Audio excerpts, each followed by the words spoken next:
Albatta, mana qisqa shaklda, o'zbek tilida, sarlavhasiz va sodda uslubda. 2026 yilgi Chevrolet Damas. Bu O'zbekistonda ko'pchilikka yaxshi tanish bo'lgan, ammo yangilangan ko'rinish va imkoniyatlarga ega amaliy avtomobil. Damas ilk bor 1991 yilda ishlab chiqarilgan va shu kungacha ishonchli, tejamkor mashina sifatida mashhurligini saqlab kelmoqda. 2026 yilgi model esa kundalik foydalanish va kichik biznes uchun yanada qulay qilingan.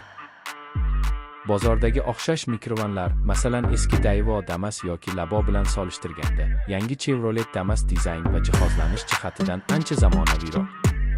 Tashqi ko'rinishida ixcham kuzov, yangilangan old faralar va kattaroq oynalar mashinaga sodda, ammo funksional ko'rinish beradi. Ichki salonida esa yetarli joy, qulay o'rindiqlar va oddiy boshqaruv elementlari mavjud. Texnik tomondan Damas 2026 tejamkor benzin dvigateli bilan jihozlangan bo'lib, shahar ichida bemalol harakatlanadi va yoqilg'i sarfi kam. Bu mashina tezlik uchun emas, balki ishonchli va arzon foydalanish uchun yaratilgan.